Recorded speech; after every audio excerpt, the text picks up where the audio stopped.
દિવસભરના અગત્યના સમાચાર જુઓ દિવ્યાંગ ન્યૂઝના ટોપ ન્યૂઝમાં રોજ બપોરે 3 કલાકે અને રાતના 9 કલાકે. નમસ્કાર દર્શક મિત્રો, હું નેન્સી, આપ જોઈ રહ્યા છો દિવ્યાંગ ન્યૂઝના ટોપ ન્યૂઝ. ગુજરાતમાં ફરી એક વખત પોલીસનું તોડકાંડ ચર્ચામાં આવ્યું છે. અગાઉ અમદાવાદ શહેરમાં 1400 કરોડના સટ્ટાકાંડના તારે સમયના તત્કાલીન પોલીસ ઇન્સ્પેક્ટર તરલ ભટ્ટ સુધી પહોંચ્યા હતા. એ વખતે પણ એકાઉન્ટ ડિટેઇનથી શરૂ થયેલી વિગતો કરોડો સુધી પહોંચી અને અચાનક પીઆઈ ભટ્ટની બદલી થઈ ગઈ હતી. હવે એમની જ્યાં બદલી થઈ ત્યાં પણ એક કથિન ઓડિયો ક્લિપ વાયરલ થઈ છે, જેની વાત છેક સરકાર સુધી પહોંચી છે અને આ વખતે પીઆઈ ભટ્ટ સામે પોલીસ ફરિયાદ પણ નોંધાઈ ગઈ છે.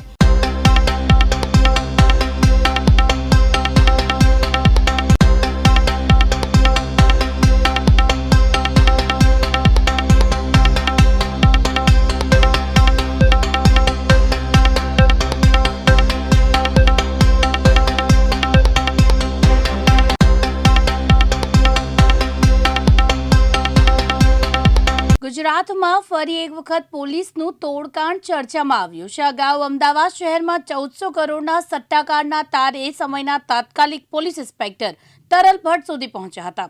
એ વખતે પણ એકાઉન્ટ ડિટેલની શરૂ થયેલી વિગતો કરોડો સુધી પહોંચી અને અચાનક પીઆઈ ભટ્ટની બદલી થઈ ગઈ હતી. હવે તેમની જ્યાં બદલી થઈ ત્યાં પણ એક કથિત ઓડિયો ક્લિપ વાયરલ થઈ છે, જેની વાત છેક સરકાર સુધી પહોંચી છે અને આ વખતે પીઆઈ ભટ્ટ સામે પોલીસ ફરિયાદ નોંધાઈ ગઈ છે. હવે એવી વાત પણ સામે આવી છે કે બંને કેસ એક જ જેવા છે અને ટાર્ગેટ પણ એક જ છે. આમ તો આ સમગ્ર તપાસ જે ખરેખર એટીએસની કામગીરી નથી, પણ સરકારના ડેમેજ કંટ્રોલની ભૂમિકામાં હંમેશા એટીએસ જ કામ કરે છે, એવી પણ અનેક વાતો ઊભી થઈ છે. લઠ્ઠાકાંડ હોય કે પેપર લીક સહિતની અન્ય કોઈ પણ બાબત કે જે સરકારને સીધી અસર કરે એની તપાસ એટીએસ કરે છે. અમદાવાદમાં પોસ્ટિંગ મેળવ્યા બાદ તેમણે મહાદેવ બુક એટલે કે ભારતના સૌથી મોટા બુકીની લાઈન શોધીને એક જગ્યાએ રેડ કરી. માધુપુરા પોલીસ સ્ટેશનની હદમાં થયેલી આ રેડમાં 1400 કરોડનો હિસાબ, બેંક ડિટેલ્સ અને અનેક વિગતો મેળવી. ત્યારબાદ મહાદેવ બુકનું નામ ખુલ્યું અને એવું કશું થયું કે રાતોરાત તપાસ એસએમસીને પહોંચી ગઈ. ત્યારબાદ પીઆઈ ભટ્ટની બદલી જૂનાગઢ થઈ ગઈ. હવે જૂનાગઢમાં સર્કલ પોલીસ ઇન્સ્પેક્ટર બનેલા ભટ્ટને એફઆઈઆરમાં આરોપી દર્શાવવામાં આવ્યા છે. તેમને સસ્પેન્ડ પણ કરી દેવામાં આવ્યા છે. તેમની પોલીસ ઇન્સ્પેક્ટર તરીકેની ભૂમિકા સતત વિવાદમાં રહી છે. તો બીજી તરફ તેમની સાથે એક સમયે જે લોકો કામ કરતા હતા તેઓ પણ હવે તેમની સામે તપાસ કરશે, એ પણ એક ચોંકાવનારી બાબત છે. હવે જૂનાગઢમાં સર્કલ ઓફિસર જે ઇન્સ્પેક્ટર બનેલા ભટ્ટને એફઆઈઆરમાં આરોપી દર્શાવવામાં આવ્યા છે અને તેમને સસ્પેન્ડ પણ કરી દેવામાં આવ્યા છે. તેમની પોલીસ ઇન્સ્પેક્ટર તરીકેની ભૂમિકા સતત વિવાદમાં રહી છે. તો બીજી તરફ સાથે એક જે લોકો કામ કરતા હતા તેઓ હવે તેમની સામે તપાસ કરશે, એ પણ એક ચોંકાવનારી બાબત છે. અગાઉ જૂનાગઢ પોલીસનો કલંકિત કિસ્સો સામે આવ્યો હતો, જેમાં જૂનાગઢ એસઓજી શાખાના પીઆઈ અરવિંદ ગોહિલ, એએસઆઈ દીપક જાની અને માનવદનના સીપીઆઈ તરલ ભટ્ટે કેરળના વેપારી પાસે લાખો રૂપિયાની માંગણી કરી હતી, જેની સામે તેઓએ બી ડિવિઝન પોલીસ સ્ટેશનમાં ગુનો નોંધાવ્યો હતો. તેમજ ત્રણેય પોલીસ કર્મીઓને સસ્પેન્ડ કરવામાં આવ્યા છે. અમદાવાદમાં સરખેજ બાવળા હાઈવે પર મોટી દુર્ઘટના ઘટી હતી, જેમાં સરખેજ બાવળા હાઈવે પર ટ્રકમાં આગ લાગતા 2 લોકો જીવતા રાખ થઈ ગયા હતા.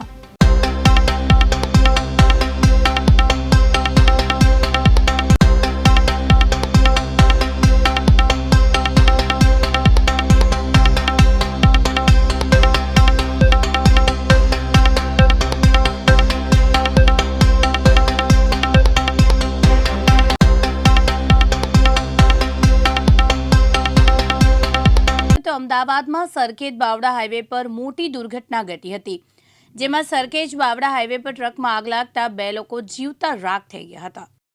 સરખેજ બાવળા હાઈવે પર સરીગામ પાસે ટ્રકમાં આગ લાગતા ટ્રકમાં ભરેલ ઓક્સિજનના બાટલામાં બ્લાસ્ટ થયો હતો. આગ એટલી ભયાનક હતી કે 2 લોકોના જીવતા ભડતું બની ગયું હતું. બંનેના ઘટના સ્થળે મોત થયા હતા. ટ્રકમાં રહેલ 2 થી વધુ બાટલામાં આગ લાગી હતી. બાટલા હવામાં ઉડી લગભગ 500 ફૂટ દૂર ઉડ્યા અને હાઈવેની સામેની બાજુમાં પડ્યા, જેમાં એક ટ્રક ચાલકનો આબાદ બચાવ થયો. એક સાઈડનો હાઈવે રોડ થોડીવાર માટે બંધ કરી દેવામાં આવ્યો, જેના કારણે લાંબો ટ્રાફિક જામ થઈ ગયો. ઘટનાની જાણ થતાં પોલીસ ઘટના સ્થળે પહોંચી અને પોલીસે ટ્રાફિક હળવો કરવાની કામગીરી હાથ ધરી હતી. રાજકોટ જિલ્લાના ધોરાજી પંથકના ખેડૂતો ફરી એકવાર ચિંતિત બન્યા છે. ઘઉંના પાકમાં રોગ અને ઈયળનો ઉપદ્રવ વધતા જગતનો તાત ચિંતિત બન્યો છે.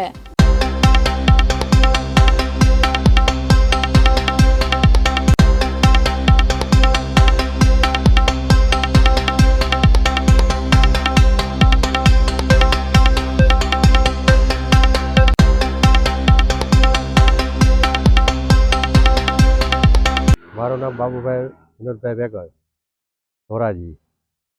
શું કહેશો ઘઉં બાબતે વાતાવરણ? ઘઉં બાબતમાં વાતાવરણમાં એવું છે, ક્યારેક ધુમ્મસ ને ક્યારેક ઠંડી પડે છે, અને ગરમીનું પ્રમાણ વધારે છે. જો એવો ઘઉંમાં ઉતારો આવશે નહીં, જો એવી ઘઉંમાં વૃદ્ધિ થશે નહીં. માવઠાથી શું અસર થઈ? માવઠાથી આગલા ઘઉંને થોડીક નુકસાની થઈ છે, વૃદ્ધિ અટકી ગઈ છે, અને જો એવી અમકે ઉતારા નહીં આવે. હાલ વારંવાર ધુમ્મસ આવે છે, શું કહેશો? વારંવાર ધુમ્મસને કારણે શું છે, ગરમીનું પ્રમાણ વધી જાય, એટલે જો એવા ઘઉંમાં ફૂટ નથી થઈ. દાણાની શું સ્થિતિ રહે? દાણાની સ્થિતિ થોડોક દાણો નબળો રહે, દાણો પછી ઝીણો રહે. આમ વાતાવરણ અનુકૂળ રહેતું નથી તો શું થશે? વાતાવરણ અનુકૂળ કારણ કે હશે ઉતારો થોડો ઘટશે, ઠંડીનું પ્રમાણ ઓછું છે, ને આ સાલ ગરમીનું પ્રમાણ વધુ છે. એનાથી શું અસર થશે?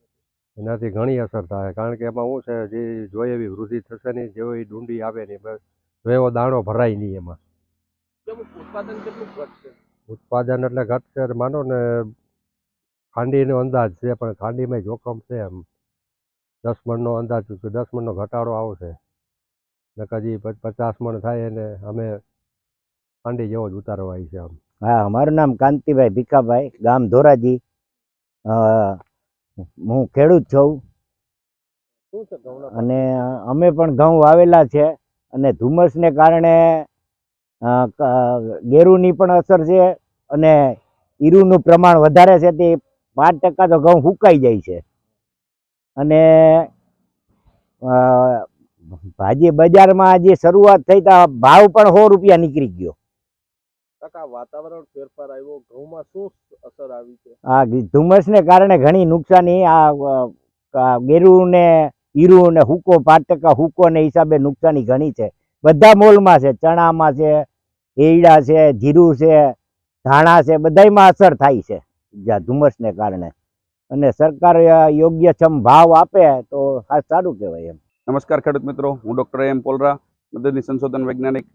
હાલમાં વાત કરવામાં તો ઘઉંના પાકની અંદર ખાસ કરીને તાપમાન વધવાના કારણે થડના ગેરુનો રોગ જોવા મળેલો હોય છે. થડના ગેરુની વાત કરવામાં તો પાનના ગેરુ કરતાં થડના ગેરુની અંદર ચાઠા મોટા, જાડા અને બદામી રંગના જોવા મળતા હોય છે, અને ઉપસેલા જોવા મળતા હોય છે. સમય જતાં ચાઠા કાળા રંગમાં પરિવર્તિત થતા હોય છે. આ સમયે ખાસ કરીને રોગ પ્રતિકારક જાતોનું વાવેતર કરવું જોઈએ. ત્યારબાદ આ છોડના વધારે નિયંત્રણ માટે આપણે મેન્કોજેબ 0.2% દવા છંટકાવ કરીને પણ નિયંત્રણમાં લઈ શકાય છે. ઘણી વખત વધારે પ્રમાણમાં આ રોગ જોવા મળે તો એના મૂળમાંથી પણ છોડ ભાંગી જતા હોય છે. ખાસ કરીને આ રોગના નિયંત્રણ માટે મેન્કોજેબ દવા ઉપરાંત રોગ પ્રતિકારક જાતો વાવવામાં આવે, ને સમયસર ભલામણ મુજબ વાવણી કરવામાં આવે તો પણ આ રોગ પ્રતિકારક શક્તિ અથવા રોગ પ્રતિકારક જાતોનું વાવેતર કરી રોગ સામે નિયંત્રણ લઈ શકાય છે. ખાસ કરીને લીલી ઈયળની વાત કરવામાં આવે તો લીલી ઈયળ દુધિયા દાણા અવસ્થામાં જોવા મળતી હોય ત્યારે ક્વિનાલ ફોસ 0.005% દવાનો છંટકાવ કરી અને નિયંત્રણ કરી શકાય છે. સુરત શહેરમાં આવેલા અડાજણની 22 વર્ષની પરિણીતાએ ગળે ફાંસો ખાઈ જીવન ટૂંકાવ્યું હતું. આપઘાતના બનાવમાં સાસરિયા પક્ષ દ્વારા સતત ત્રાસ અપાયો હોવાનો મૃતક દીકરીના પિતાએ આરોપ કર્યો છે.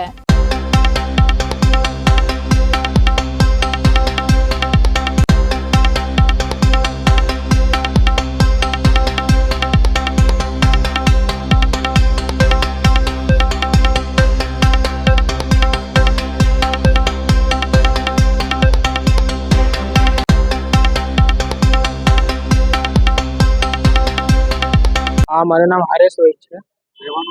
મારું રહેવાનું અડાજણમાં છે. સર, મારી વાઈફ છે ને ફાંસી થઈ ગઈ છે.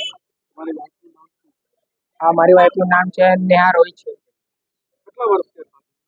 હા, મારા લગ્ન તે 4 વર્ષ જેવું થયું છે. હા, તે છોકરી છે ને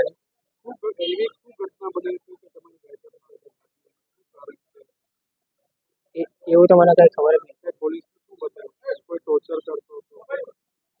એ તો પોલીસ વાળાને મેં આપેલું છે, એ તો પોલીસ વાળા તપાસ પેલું કરશે. જોશે જે પેલી તપાસ બપાસ કરવી તે પોલીસ વાળા. એ પેલો બહાદુર, આ પેલો કે બહાદુર સોલંકી છે, ડિંડોલીમાં. મને 2 દિવસ પહેલા પડી. આ 6 વાગ્યાના વચ્ચે પડી. સિવિલ રાતે લાવ્યું. હા, મારું નામ હરેશ હસબે. વડોદરા મહાનગર સેવા સદન દ્વારા આજે શહેરના 2 રાત્રિ બજારની 60 દુકાનો અને કમાટીબાગ રોડ ફાઇન આર્ટ્સ પાસે 21 ફૂડ સ્ટોલ સીલ કરવામાં આવતા ખળભળાટ મચી ગયો હતો. દુકાનદારો દ્વારા નિયમોનું ઉલ્લંઘન કરવામાં આવતા પાલિકા દ્વારા કાર્યવાહી કરવામાં આવી હતી.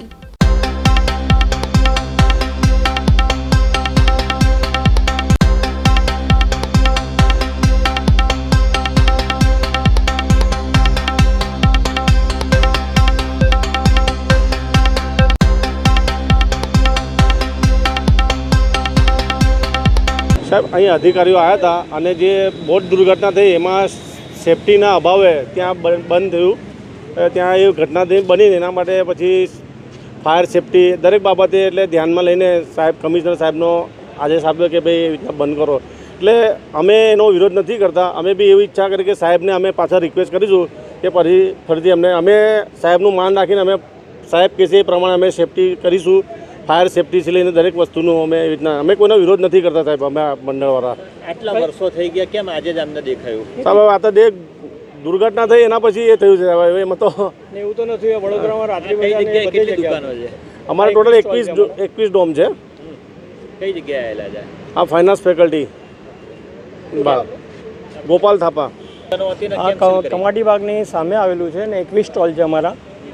ને કદાચ સ્વચ્છતાના અમારા ગણતરી પ્રમાણે કે સ્વચ્છતાના હિસાબથી કદાચ અમને બંધ કરાવ્યું છે. પણ અમે ઉપેક્ષા રાખીએ છીએ કે સાહેબના કહેવાથી અમે માન રાખીને બંધ કર્યું છે. અમારો કોઈ વિરોધ છે નહીં. અમને આશા રાખીએ છીએ કે વહેલી તકે શરૂ થઈ જાય. થોડા દિવસ પહેલા તમને નોટિસ આપવામાં આવી હતી? ના, નોટિસ નથી આપી. અધિકારીઓ તો આવું કહે છે નોટિસ આપવામાં? ના, કોઈ જાતની નોટિસ નથી. તમે નોટિસની માંગણી નથી કરી પહેલા અમને જાણ કર્યા? જો સાહેબ, અમે ભણેલા નથી એટલું બધું, નોટિસ વિશે જાણતા નથી. બરાબર. જગદીશભાઈ ગવલી. અમરેલી જિલ્લા કોંગ્રેસ અમરેલી શહેરમાં નગરપાલિકા ભાજપ શાસિત હોવાથી રોડ રસ્તા સ્ટ્રીટ લાઇટની સમસ્યાઓ અંગે જિલ્લા કલેક્ટરને રજૂઆત કરી હતી. આ ઉપરાંત નગરપાલિકાના એજન્સી કામ ન કરતી હોવાનો ગંભીર આરોપ મૂક્યો હતો.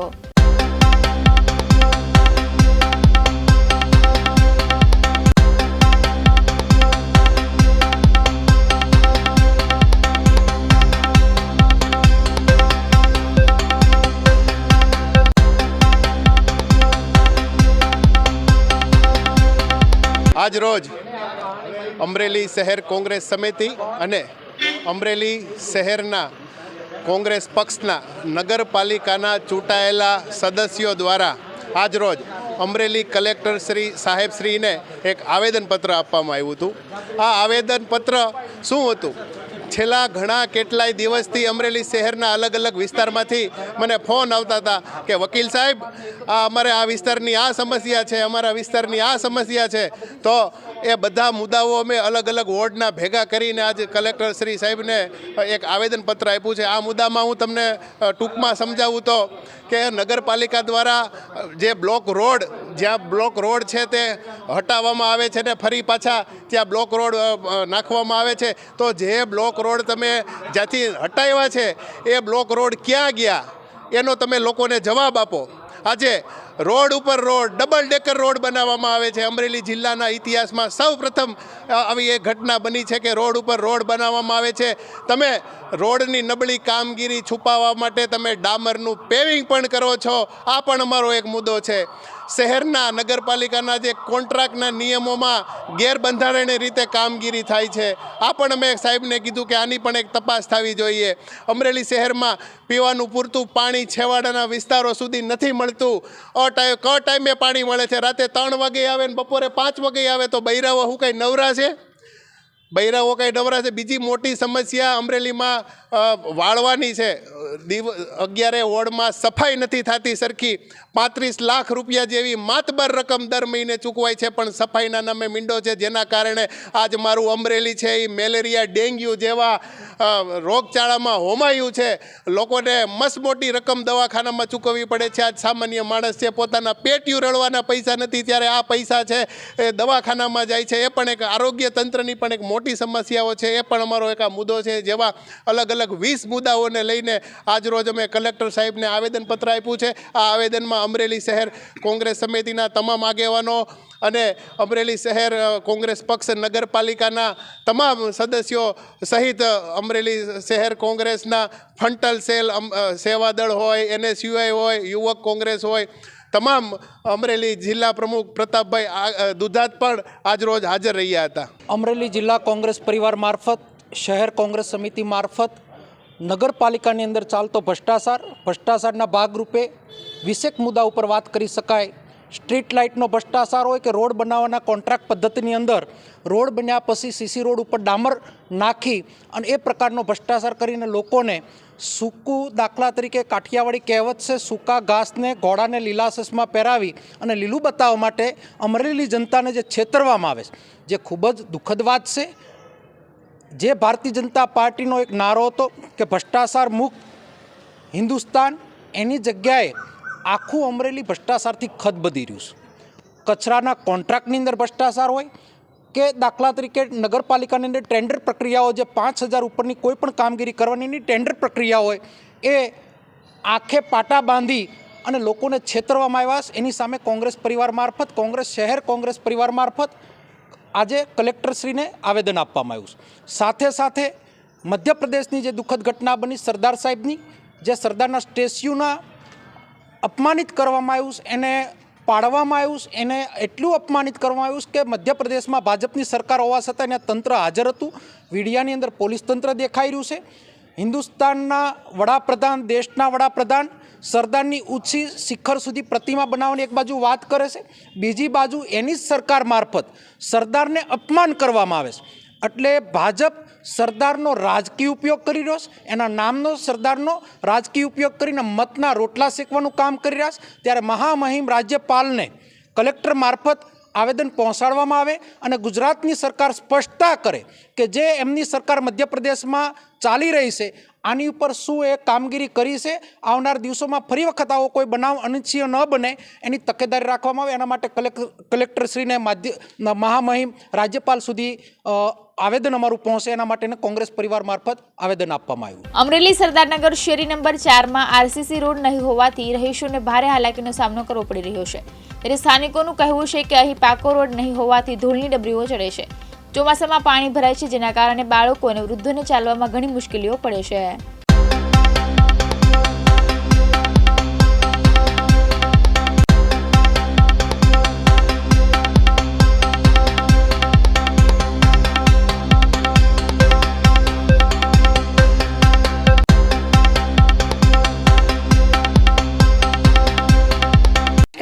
જય હિન્દ, જય ભારત. હું મીનાબેન સોંડાગર, અમરેલી જિલ્લા કોંગ્રેસ મહિલા પ્રમુખ. હું એક પ્રમુખ તરીકે નહીં પણ અમારી શેરીની આમ મહિલા તરીકે એક રિક્વેસ્ટ કરું છું કે આજે મારા મેરેજના 25 વર્ષ થયેલા છે. હું 25 વર્ષથી આ શેરીમાં રહું છું, બાકી બધા 30-35 વર્ષથી રહે છે. અમારી શેરીમાં આજ સુધી રોડની સમસ્યા કાયમ માટેની રહેલી છે. નથી અમારી શેરીમાં ક્યારેય રોડ સરખો બનેલો. અને આજે આટલા વર્ષોથી અમે લોકો વેરા નથી ભરતા. બધાની સાથે અમે વેરા ભરીએ છીએ, પાણી વેરા, નળ વેરા, રોડનું બધું નગરપાલિકાનું હર પહેલું ભરીએ છીએ. તો બધી જ શેરીમાં રોડ થાય છે, અમારી શેરીમાં શા માટે નથી થતો? ગયા વર્ષે પણ અમે લોકો લેખિત અરજી આપી અને બધી લેડીઝ જઈ આવ્યા હતા કે તમે રોડ બનાવો. અમારા બધાના ઘર બધા પુરાણ પૂરીને અમારી જાતે અમે લોકો ટ્રેક્ટરો મગાવીને પૂરીએ છીએ. ચોમાસામાં આ શેરીનું વાતાવરણ એટલું ખરાબ હોય છે કે કોણ પડ્યું કે કોણ રહ્યું. હાથપંગ છોકરાઓના ભાંગે, વાહન લાવવા માટે તકલીફ પડે, શાકવાળાને અંદર આવવા તકલીફ પડે, દૂધવાળાને આવવા માટે તકલીફ પડે, કચરાવાળો અંદર નથી આવતો. ગરડા માણસો અમારી શેરીમાં એટલા બધા નિવૃત્ત જ રહે છે. હવે આટલા બધા પ્રશ્નો હોવા છતાં, આટલી બધી વખત લેખિત અરજી આપવા છતાં પણ અમારા રોડનું કાર્ય કરવામાં આવેલું નથી. અમારી બધાની શેરીવાળાની બધાની એક જ સહમતિ છે કે અમને રોડ ઉતારીને કરી આપો, કારણ અમારા ઘરમાં ચોમાસામાં બધાના જ ઘરમાં પાણીનો પ્રશ્ન છે. અત્યારે ગયા ચોમાસે બધાના ઘરમાં પાણી એટલું ભરાયેલું હતું, ત્યારે પણ અમે કીધેલું હતું કે ભાઈ અમને આનો એક રસ્તો કરી આપો. નથી ગટરનું પાણી સીધું બહાર જતું, રોડનું પાણી ભરાઈને અમારા ઘરમાં આવે છે ચોમાસામાં. એટલે નગરપાલિકાને 2 હાથ જોડી અમને નમ્ર વિનંતી, સરદારનગર શેરી નંબર 4 રણછોડનગર 3 પછીની ગલીમાં અમારા રહેવાસીઓ એક જ રિક્વેસ્ટ કરીએ છીએ કે વહેલી તકે અમને રોડ બનાવી આપો. હવે અમારાથી આ સહન નહીં થતું. સફાઈ કરવા માટે આવે છે, સફાઈ કરવા માટે આવે છે, એક દિવસ આવે એક દિવસ નથી આવતા, પણ આવે છે એનું અમે પેલું નથી કરતા. કચરો લેવા પણ આવે છે, એમાં પણ અમે ના નથી પાડતા. પણ આ રોડની સમસ્યા આટલા વર્ષોથી અમારા બાળકો આમ છૂટથી રમવું હોય ને તો રમી નથી શકતા. રોડ જ કાચા છે, તમે જોઈ લ્યો. બધે પાણી ભરાય, બધે ખાડા, વાહનો લેવા મૂકવામાં તકલીફ. શું તકલીફ છે? કૈલાસબેન બાબુભાઈ અને કેટલા ટાઈમથી રોડની તકલીફ છે. અમારા બાળકો સાવ નાના નાના છે. વરસાદમાં અમારા ઘરમાં પાણી ભરાઈ જાય છે. કેટલાને કહીએ છીએ, ભાજપવાળાને કહી, કોંગ્રેસવાળાને કહી, પણ કોઈ અમારો શેરીમાં રોડ બનાવી નથી દેતું. તમને નમ્ર વિનંતી છે. અમે વૃદ્ધ છીએ, અમે 63-65 વર્ષના માણસો છીએ. અમને હાલવામાં પગની તકલીફને હિસાબે બહુ તકલીફ પડે છે. તો આપને નમ્ર વિનંતી કે અમને રોડ બનાવી દે. હા, 2-3 વાર જઈ આવ્યા છીએ અને કીધું છે પણ અરજીને હા બધાયના વેરા ટાઈમ દર વર્ષે અમે ભરી દઈએ છીએ. આજથી 4-5 દિવસ પહેલા આણંદ જિલ્લાના સુંદલપુરા પ્રાથમિક શાળામાં ફરજ બજાવતા શાળાના આચાર્ય હિરેન બ્રહ્મભટ્ટ દ્વારા ધોરણ 6માં અભ્યાસ કરતા બાળકને માર મારવામાં આવ્યો હતો. જે ઘટનાની ગંભીર નોંધ લઈ જિલ્લા પ્રાથમિક શિક્ષણ અધિકારી દ્વારા આચાર્યને સસ્પેન્ડ કરવામાં આવ્યા છે.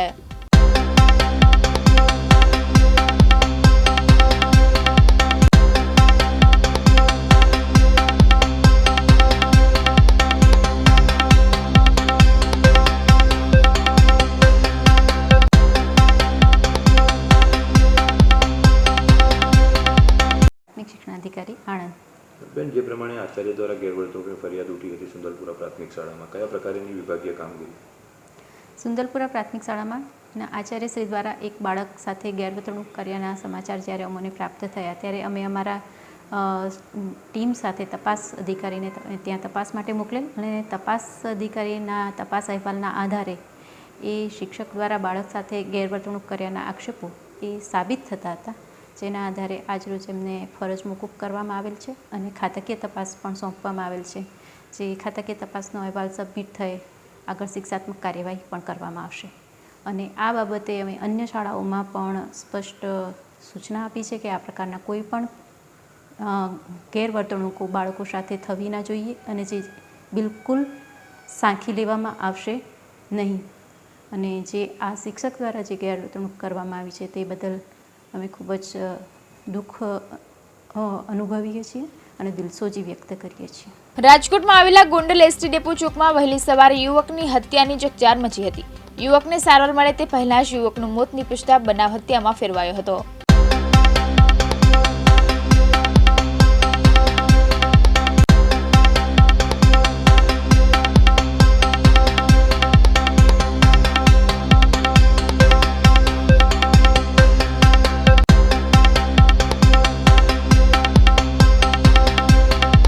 રાજકોટમાં આવેલા ગોંડલ એસટી ડેપો ચોકમાં વહેલી સવારે યુવકની હત્યા થતા ચકચાર મચી છે. યુવકને સારવાર મળે તે પહેલા જ યુવકનું મોત થયું છે. ગોંડલ એસટી ડેપો ચોકમાં વહેલી સવારે યુવકની હત્યાનો બનાવ સામે આવ્યો છે. 28 વર્ષીય સાગર મેવાડા નામના ભરવાડ યુવક ઉપર છરી વડે હુમલો કરવામાં આવતા બનાવ હત્યામાં પલટાયો છે. યુવકને સારવાર મળે તે પહેલા જ યુવકનું મોત નીપજતા બનાવ હત્યામાં ફેરવાયો છે. મૃતકના મૃતદેહને ગોંડલ સરકારી હોસ્પિટલ પીએમ અર્થે ખસેડવામાં આવ્યો છે. હત્યાના બનાવને લઈને પોલીસ તપાસ હાથ ધરી છે. બનાસકાંઠા જિલ્લામાં આવેલા હાથાવાડા ગામે વારંવાર અવારનવાર હિન્દુ સમાજના લોકો પર હુમલા બાબતે નાયબ કલેક્ટર કચેરીએ આવેદનપત્ર આપી રજૂઆત કરી હતી.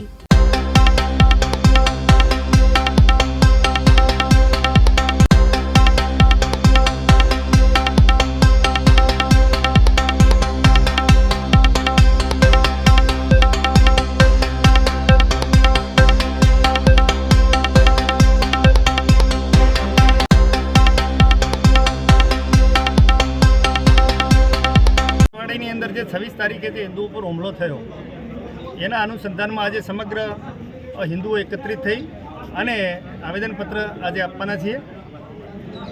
આપ સૌને ખ્યાલ છે કે હાથાવાડાની અંદર જે પ્રકારની પ્રવૃત્તિઓ હિન્દુઓ પર અત્યાચાર થઈ રહ્યા છે એમાં પછી લેન્ડ જેહાદનો મુદ્દો હોય કે પછી હિન્દુઓને પ્રતાડિત કરવાની વાત હોય ત્યારે એક નાના સમાજ એવા પ્રજાપતિ સમાજ ઉપર આવેલો એ લોકોએ ટ્રાયલ લઈ અને જ્યારે આ ઘટનાને અંજામ આપ્યો છે અને પિતા પુત્ર બંને જણ હોસ્પિટલમાં છે એટલા ઉપર જીવલેણ હુમલો જ આપણે કહી શકાય. પણ સદભાગ્યે બચી ગયા છે અને કોઈના છોડાવવાથી એ લોકોને વધારે ઈજા આગળની નથી થઈ. પરંતુ આવી જો ઘટના ઘટતી રહેશે તો હિન્દુ સમાજ સમગ્ર અત્યારે જાગૃત છે અને હિન્દુ સમાજ આટલા દિવસ આવેદનપત્રો આપી અને માર ખાઈને જીવી રહ્યો છે. પણ અત્યારે બધા જ લોકો સંગઠિત થઈ આવા અસામાજિક તત્વો છે એનો પ્રતિકાર કરવાના છે અને તંત્રને અને સરકારને પણ સમગ્ર હિન્દુ સમાજના લોકો અત્યારે આવેદનપત્ર થકી આહવાન કરી પોતાની માગણી કરી રહ્યા છે કે આવા અસામાજિક તત્વો સામે કડકમાં કડક સજા કરવામાં આવે. અન્યથા હિન્દુઓ પોતાના બચાવ સ્વરૂપે કોઈપણ પ્રકારનું આંદોલન કરશે કે કોઈપણ ઘટનાનો અંજામ જે થશે એના માટે તંત્ર અને સરકાર જવાબદાર રહેશે. આજે આખો હિન્દુ સમાજ થરાદનો હાથાવાડાની દુઃખદ ઘટના જે બની હતી અને એની અંદર એક હિન્દુ સમાજના 2 ભાઈઓને મારવામાં આવ્યો હતો. આજે અમે આખી હિન્દુ સમાજ ભેગી થઈ અને આવેદનપત્ર સાહેબને આપ્યું છે. અમે સાહેબને વિનંતી પણ કરી છે કે વારંવાર આ બનતી ઘટનાઓ, હિન્દુઓ ઉપર હુમલો, આ અત્યાચાર હવે પછીનો બંધ થવો જોઈએ. અમે વારંવાર 2 થી 3 વખત આવી ઘટના સહી લીધી છે, હવે સહી લેવામાં આવશે નહીં. અમે તંત્રને પણ પોલીસને પણ અમે વિનંતી કરીએ છીએ કે આ હાથાવાડાની અંદર ઘણી વખત દુર્ઘટનાઓ બનતી હોય છે. એટલા માટે કરીને અમારી વિનંતી છે કે એના ઉપર તાત્કાલિક પગલાં લેવામાં આવે. જો પગલાં લેવામાં નહીં આવે તો આ પછી થરાદની અંદર મોટું આંદોલન થશે, એ પણ અમે ચમકી આપીએ છીએ. જય ભારત માતા કી જય. જય શ્રી રામ. મમતાભાઈ શિવાભાઈ પટેલ, ગામ હાથાવાડા, તાલુકો થરાદ. અને અમે હમણાં ઝઘડો કરેલો છે પ્રજાપતિ ઉપર આપણે રોમ વિષયમાં, અને એના પહેલાંમાં મારે દબાણ વિષયમાં અરજી કરી છે. એમાં 12 મહિના ઉપર થઈ ગયું છે, હજી અમારો કોઈ એનો નિકાલ આવ્યો નથી. અને 12ના 10 ઘર હાથાવાડાના દબાણમાં બેઠા છે, 10 ઘર અને પાકો બનાવી બેઠા છે. એનો કોઈ પણ કશું નિર્ણય આવતો નથી અમારો. કોણે હુમલો કર્યો હતો? કોના પર હુમલો કર્યો તો મુસલમાનોએ પ્રજાપતિ ઉપર, અને એને હાલમાં રેફરલ દવાખાને દાખલ છે. અને જે દબાણ કરીને બેઠા છે એ કે સમાજ મુસલમાન છે બધા. એમાં જાગીરદારો અને પઠાણો 2 કુમના છે. તમારા ગામના કે બહાર ગામના? અમારા ગામના છે ને બહાર ગામના છે. શ્રીરામ, આજે જે થરાદ તાલુકાના હાથાવાડા ગામે જે પ્રજાપતિ હિન્દુ સમાજ ઉપર જે વિધર્મીઓ દ્વારા જે હુમલો કરવામાં આવ્યો છે, એના અનુસંધાને સમગ્ર હિન્દુ સમાજ આજે એની કાયદેસરની કાર્યવાહી થાય, કડકમાં કડક સજા થાય. બીજી વખત આવી કોઈ હુમલા બીજું કરે નહીં, એના માટે થઈને અમે આવેદનપત્ર આપવા આવ્યા છે. એટલે સરકાર અને તંત્ર કડક ને કડક સજા કરે એવી મારી વિનંતી છે. હિન્દુ પરિષદનો કાર્યકર્તા છું, અને આજે હાથાવાડા ગામમાંથી દબાણો, ગૌચરના દબાણો દૂર કર્યા છે. એમાં તમામ દબાણો કોઈ પણ છે શરમ વગર દૂર થાય. અને ત્યાંથી બહારના એ હાથવાડા ગામના નથી એવા લોકો આવીને જે ભરાઈને બેઠા છે એ લોકોને ત્યાંથી બહાર કઢાય. અને હાથવાડાની અંદર જે ભાઈનો માહોલ ઊભો છે એ થોડુંક શાંત લોકોને થોડું આશ્વાસન અપાય કે તમારી જોડે કોઈ અન્ય નહીં થાય એવો માહોલ સરકાર પેદા કરે એવી અમારી માંગણી છે. ઉપર એક જે દિવસે રામ મંદિરની પ્રતિષ્ઠા હતી એ નિમિત્તે અમારા કોઈ કંઈ અદાવત રાખીને હુમલો કરવામાં આવ્યો છે એવું એ લોકોનું કહેવું છે. તો સરકારે અત્યારે જે આવેદનપત્ર આપવા પ્રજાપતિ સમાજ આવ્યા છે એમાં પૂરેપૂરી તપાસ કરી સાચી માહિતી જાણી અને કોઈપણ પ્રકારનું કોમી વાતાવરણ ડહોળાય નહીં અને કોમી એખલાસ રહે અને યોગ્ય ન્યાય મળે એ રીતની અમારી માગણી છે, જેથી કરીને વાત આગળ વધે નહીં અને ગામમાં કોઈ અનિચ્છનીય બનાવ બને નહીં અને એ લોકોને પૂરેપૂરી માહિતી, પૂરેપૂરો ન્યાય મળે. આપનું નામ? મારું નામ ડૉક્ટર રિતેશ પ્રજાપતિ. બનાસકાંઠા જિલ્લામાં વિદ્યાર્થીને ઢોરમાર મારી હોવાની ઘટના સામે આવી છે, જેમાં સ્કૂલના વિદ્યાર્થીએ ફી ન ભરી હોવાથી શિક્ષકે ઢોરમાર મારી હોવાનો પરિવાર દ્વારા આક્ષેપ મૂકવામાં આવ્યો છે.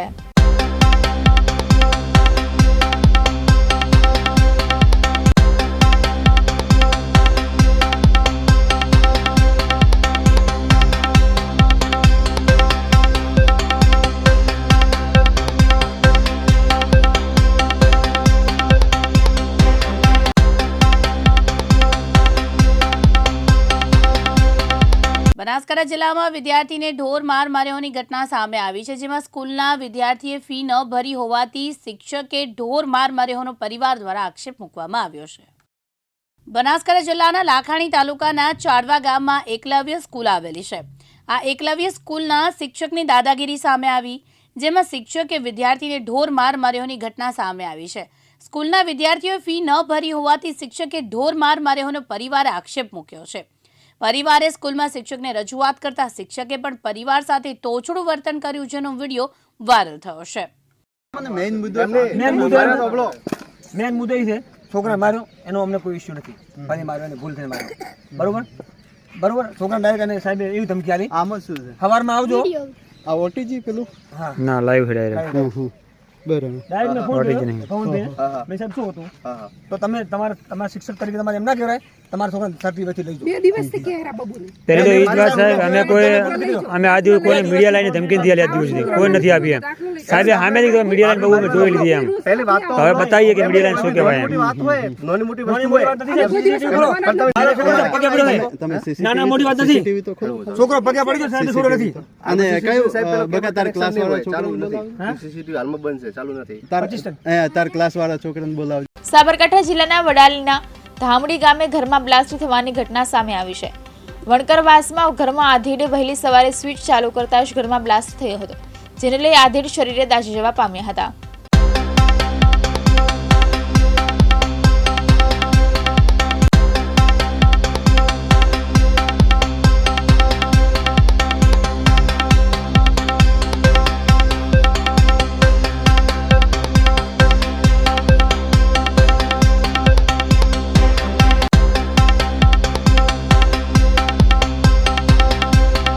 શું થયું હતું કાકા ઘટના?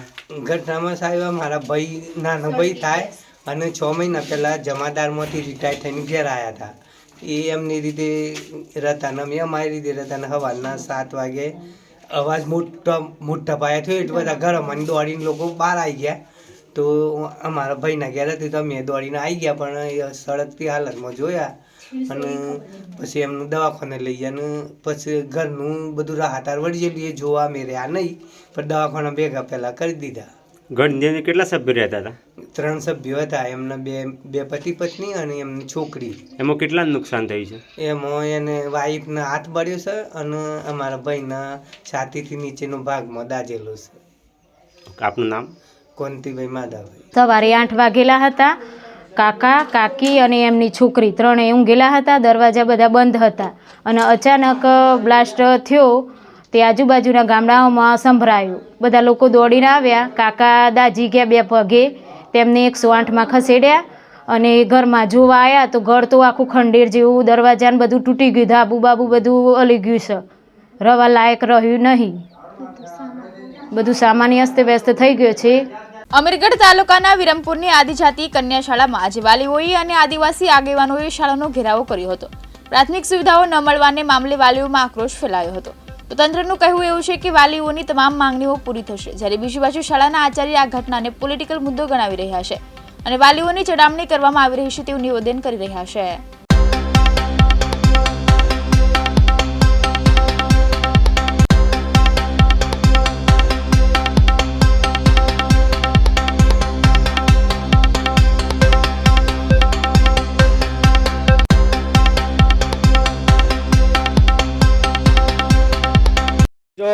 વિરમપુર ખાતે કન્યાશ્રી નિવાસી શાળાની અંદર જે દીકરીઓને છેલ્લા 1 વર્ષથી જે મુશ્કેલીઓ પડતી હતી, જે મુશ્કેલીની અંદર દીકરીઓને પલંગ નથી, જમવાનું મેનુ પ્રમાણે મળતું નથી, ભણવાની અંદર એમને સ્ટાફ તરફથી વ્યવસ્થિત ભણવામાં નહીં આવતા, આચાર્ય તરફથી દીકરીઓને પરેશાન કરવામાં આવે છે, ખોટી રીતે એમને નોટિસો કાઢવામાં આવે છે, ખોટી એમને ચિઠ્ઠીઓ લખવામાં આવે છે, જેના થકી દીકરીઓને ભણતરની અંદર બહુ ઠેસ પહોંચાડી છે. અને જેના અનુસંધાને તમામ વાલીઓ આજ રોજ એકત્રિત થઈ 20 તારીખથી મળીને રજૂઆત કરતા આજે અમે છેલ્લી રજૂઆત છે ને આજે કલેક્ટર નાયબ કલેક્ટર સાહેબ અહીં આવેલા છે અને એમને આશ્વાસન આપ્યું છે કે જે દીકરીઓને પડતી મુશ્કેલી, ધારો કે પલંગની વ્યવસ્થા અઠવાડિયામાં થઈ જાય, જમવાની વ્યવસ્થા મેનુ પ્રમાણે અઠવાડિયામાં થઈ જશે અને જે ગાદલાની વ્યવસ્થા છે એ બી થઈ જશે. અને જે આચાર્ય જે અહીં શાળા તરફથી જે સ્ટાફ તરફથી દીકરીઓને પરેશાન કરવામાં આવે છે, મારઝૂડ કરવામાં આવે છે, ખોટી નોટિસો આપવામાં આવે છે, એ પણ આજ પછી હવે નહીં થાય એવી ગેરંટી આપી છે.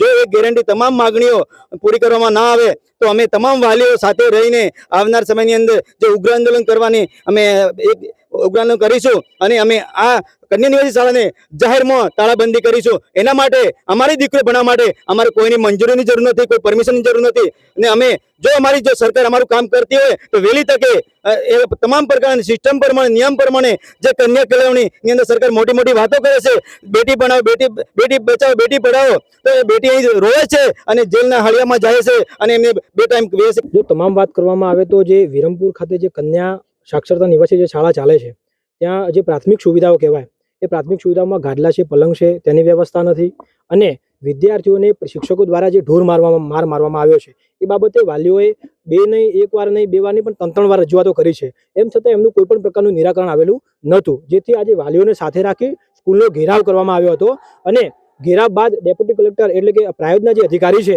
એ પોતે અહીંયા આવ્યા, એમને આશ્વાસન આપ્યું છે કે તમારા જે પણ સમસ્યાઓ છે એનું 7 દિવસની અંદર અમે તાત્કાલિક ધોરણે નિરાકરણ લાવશું.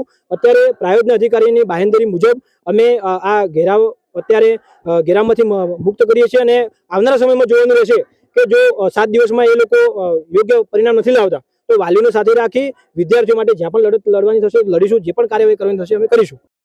કેન્દ્રીય નિવાસી શાળા વિરમપુર ખાતે તમામ દીકરીઓના વાલીઓ સાથે મળીને તારીખ 20ના રોજ અમે માન્ય મુખ્યમંત્રીશ્રીને, આદિજાતિ વિભાગ, બિરસા મુંડા, કલેક્ટર સાહેબને, પ્રાયોજના અધિકારીને અમારી માગણીઓ મૂકી હતી.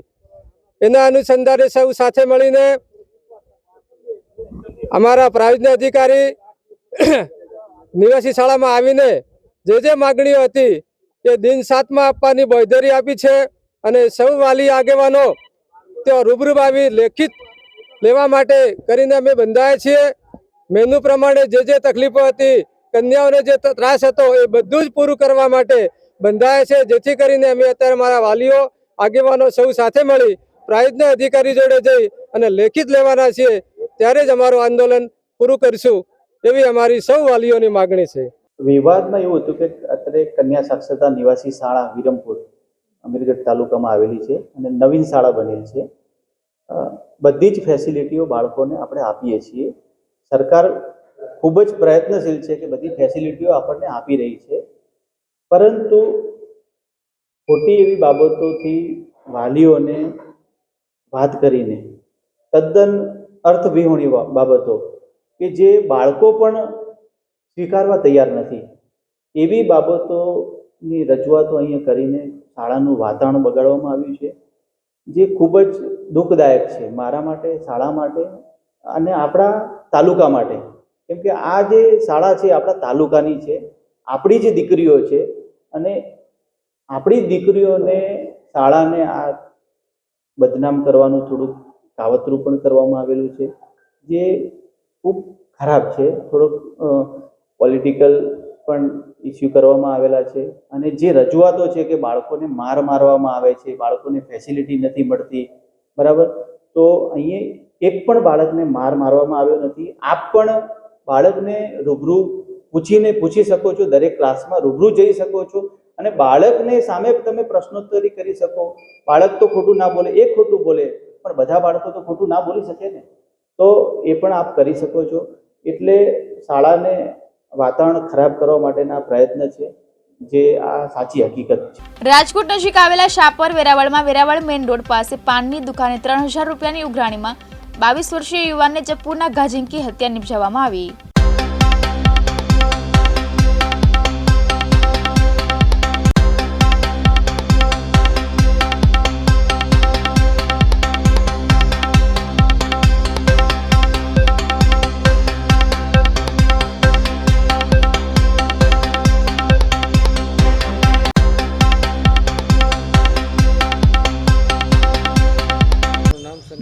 મારું નામ પ્રજ્ઞેશ મગનભાઈ મકવાણા. મૃતક મારો ભત્રીજો છે. શું આખું બનાવ એવો બન્યો હતો સાહેબ કે મારે ત્યાં આ ભાઈની પાનની દુકાન છે, જેને છરી મારીની મારે એને ખાતું દેવાનું હતું. એ લોકોએ હું બહાર હતો દવાખાનાના કામે એટલે મેસેજ કર્યા હતા. પછી મેં એને કીધું કે તું આવા મેસેજ ન કરતો ને સોમવારે પૈસા આપી જાય. તો એ કંઈક 4-5 જણા હતા, એને મારી ઉપર હુમલો કર્યો. તો આ મૃતક મારો ભત્રીજો રહ્યો ને એ ત્યાંથી નીકળતો હતો બાઇક લઈને. તો એને જોયું કે મારા કાકાને મારે છે. પછી વચમાં પડ્યો. તો એમાં ચિરાગ કરીને છે ને દુકાનવાળો વિનાયક પાનવાળો, એને છરી મારી દીધી તેને. કેટલા રૂપિયા દેવાના? 3000 રૂપિયામાં. ખાલી 3000 રૂપિયા પાછળ હત્યા થઈ? હાજી. શું કહેશો? પછી અત્યારે ફરિયાદ દાખલ કરી, કઈ રીતે હત્યા કરનાર કોણ છે? એ 2 ને 4-5 જણા છે. એમાં 2 સથવારા હે, ચિરાગ ને બીજો એનો ભાઈ છે અને 2 એના કોઈ ભાઈબંધુ હતા, 2-3. ટોટલ કેટલા લોકો દ્વારા? 5 જણા હતા. ડભોઈ શહેર તાલુકામાં ચાલતા મધ્યાહન ભોજન સેન્ટરો પર મધ્યાહન ભોજનના કર્મચારીઓની દેખરેખના હોવાને કારણે સંચાલકોને લીલા લહેર થયા છે.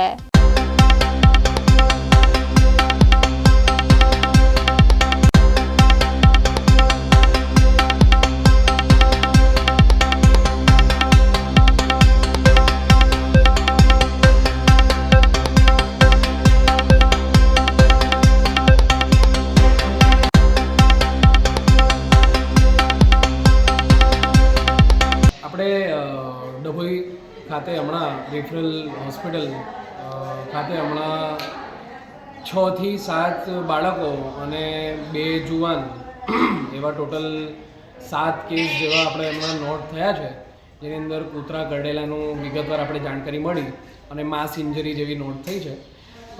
વકીલના બંગલાની નજીક એક કૂતરું સ્ટ્રે ડોગ કહેવાય એવું 6 થી 7 બાળકોને એક સાથે કરડ્યું છે.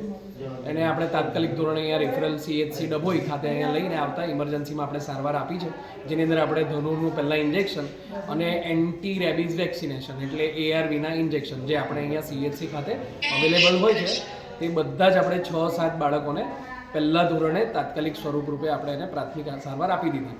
તેમ છતાં 2 કે 3 બાળકોની અંદર એવું હતું કે 3rd ડિગ્રી જેવું એને મતલબ વધારે ઊંડું ડોગ બાઇટ એટલે વધારે પડતી ઘા, જેને ઊંડો ઘા કહેવાય, એની અંદર એક IVIG એટલે કે ઇમ્યુનોગ્લોબ્યુલિન નામના ઇન્જેક્શન જે આપણે આપવા બહુ જ જરૂરિયાત છે, તે આપણે એમને સમજાવીને વડોદરા ખાતે SSG હોસ્પિટલ ખાતે રિફર કરવું પડે એવું જરૂરી જ હતું.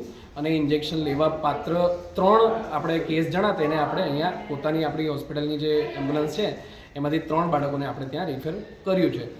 અને એ તે એરિયામાં આપણી જે બી બીજા કોઈ કેસ જણાય, આજુબાજુ બીજા કોઈને બી કેસ જણાય કે કોઈને પણ એવું લાગે તો અહીંયા આપણે CHC ખાતે તાત્કાલિક રૂપે આવવા માટે વિનંતી છે. અચ્છા, આ જે રિફર કરવામાં આવ્યા એ લોકોના ઇન્જેક્શન આપણે ડભોઈની અંદર ઉપલબ્ધ કયા કારણોસર નહીં રહેતા અત્યારે? ARV એટલે કે એન્ટી રેબીઝ વેક્સિનેશન જે કહેવાય, જે કૂતરા કરડે એટલે રેબીઝના ઇન્જેક્શન જે કહેવાય વેક્સિન, એ આપણે ત્યાં પૂરી રીતના સ્ટોકમાં છે જ. અને આપણે દરેક જેટલા 7 કેસ હતા એ બધાને જ આપણે આપી જ દીધા છે.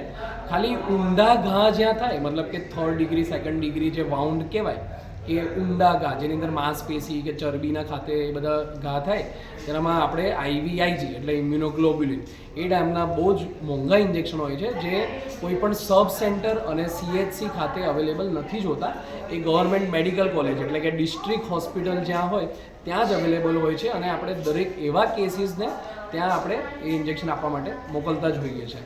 અચ્છા, આજે જે એક સાથે 7 કેસ આવ્યા છે અને લઈને તમે એવા એક જે ઇન્જેક્શન મૂકવાના હોય છે તેની માંગ કરશો ખરા આગળ? જી, અમે આવી રીતના કદાચ ડોગ બાઇટના કેસ આવા એક જગ્યાથી કે પછી 2-3 જગ્યાથી હવે જો વધશે એવું લાગશે અને વધારે રિફરલ કરવા પડશે અને વધારે રિફરના ચક્કરમાં અગર અમારી એમ્બ્યુલન્સની કમી હોય કે પછી તાત્કાલિક ધોરણે ના મોકલી શકાય ને એવું કંઈ પણ એવા તાત્કાલિક ધોરણે આપણે અગર IVIGના ઇન્જેક્શનો અહીંયા પ્રોવાઈડ થતા હોય તો મારી ડિસ્ટ્રિક્ટ હોસ્પિટલમાં છે, પછી અહીંયા અધિક્ષક છે અને આપણે આગળ બીજા જે મોટા ધોરણ ખાતે જે બી એ છે એમને આપણે વિનંતી પાત્ર એક રજૂઆત કરીશું કે કદાચ અહીંયા ઇન કેસ ભવિષ્યમાં અહીંયા પ્રોવાઈડ કરાવે તો આપણે એમને આગળ સારવાર માટે કદાચ અહીંયા જ આપણે ઇન્જેક્શન પ્રોવાઈડ કરી શકીએ.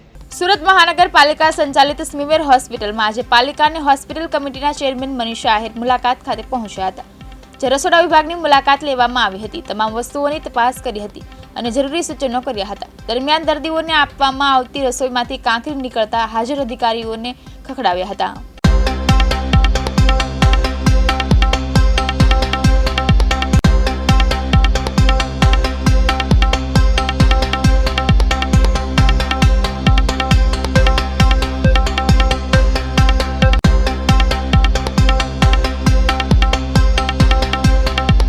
દ્વારકાધીશ, નમસ્કાર. હોસ્પિટલની મારી જવાબદારી છે. આ જવાબદારીના ભાગરૂપે આજે સ્મીમેરમાં અમે કિચનની વિઝિટ કરી છે કે જ્યાંથી દર્દીઓ માટે ભોજન જાય છે, જે એને આહાર અને જે પૌષ્ટિક આહાર હોય એનું અહીંથી ભોજન બને છે અને એ દરેક દર્દીઓને આપવામાં આવે છે, જેમાં પર ડે 30 રૂપિયા હોય છે, જેની અંદર તેને 3 થી 4 ટાઈમ ભોજન મળે છે અને નાસ્તો પણ મળે છે.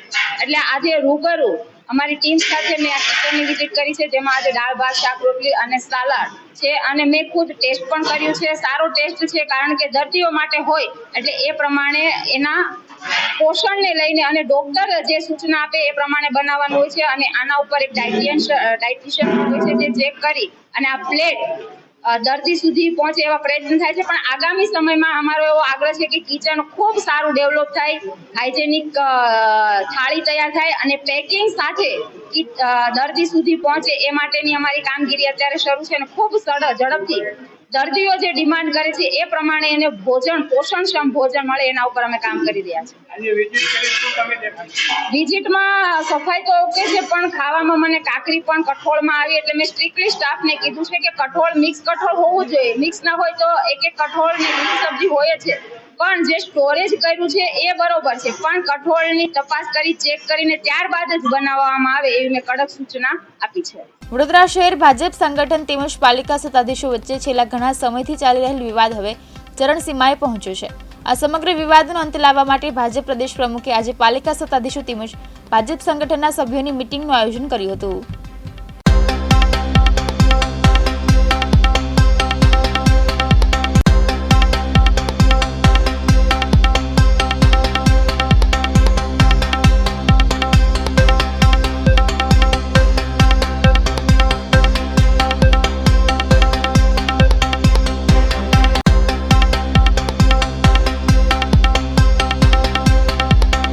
પાલિકા અને સંગઠનનો જે વિવાદ હતો પૂર્ણ થઈ ગયો. મીટિંગ છે શાની મીટિંગ છે? કોણ કોણ હાજર છે? મેયર છો આપે, અને આ જે વિવાદ ચાલી રહ્યો છે બસ મીટિંગમાં મેસેજ હતો મીટિંગમાં આવો. એમને મેડમ આપ મેયર છો વડોદરાના, અને આ જે વિવાદ ચાલી રહ્યો છે બોર્ડના લોકો સાથે બેઠક કરે કોણ કોણ હાજર રહેશે? તમામ લોકો, વડોદરાના મુખ્ય તમામ લોકો. જે વિવાદ ચાલી રહ્યો છે કોર્પોરેશન અને સંગઠન, વિવાદ વાળો કોઈ વિષય જ ના હોય. અંત આવી ગયો ખરી? એ વિવાદનો અંત આવી ગયો? બરાબર, વિવાદ જેવું કશું છે જ નહીં. ગુનેગારો છે એને છોડવામાં. સાહેબ, આ કરોડોની જગ્યાએ માત્ર 30,000 રૂપિયા ભાડામાં આપવાના વડોદરાના કર્મચારી પણ એમના પાર્ટનર છે, શું કહેશો તમે? કોઈ ખ્યાલ નથી, પણ આટલા સસ્તામાં ટેન્ડર અપાય છે, ખ્યાલ ના હોય કે 30,000 માત્ર 30,000 રૂપિયા. જૂના સમયનું કામ. સર, આરોપીઓ હજુ પણ કેટલાક ઘણા બધા આરોપીઓ પકડાઈ ગયા છે, જે બીપી મોડેલના પ્રોજેક્ટના લોકો છે બધા. આ હતા અત્યાર સુધીના ટોપ ન્યૂઝ. નવી ખબરો સાથે નવી અપડેટ સાથે જોતા રહો દિવ્યાંગ ન્યૂઝ.